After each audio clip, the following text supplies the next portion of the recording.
Hello everyone, welcome to the channel. So in this video, I'm just going to show you how to change the new update settings for Steam games. So in order to do this, you'll need to make sure you're in the beta program. So first go to Steam, then go to settings, here change to interface, and then opt into the Steam beta. So here, obviously just change it from no beta to Steam beta update.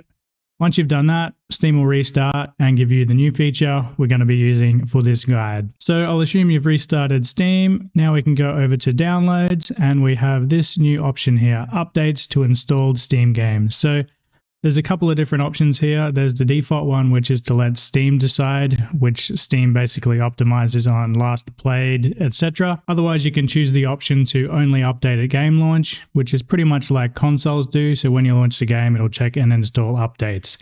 Now, this isn't ideal if you've got a slow internet connection because you probably want your updates to get downloaded in the background. So when you want to play the game, you can just launch it. However, you can also make this change for individual games. So we'll just close out of the settings, go over to the library and pick a game. So I'm just going to choose Halls of Torment, right click on it, go to properties, and here now we have an update tab with a couple of new options. So here we have the new list of options. So we have wait until I launch the game, let Steam decide, and then immediately download updates. Each one of these options explains exactly what it's going to be doing when you click on it, so you can see everything there.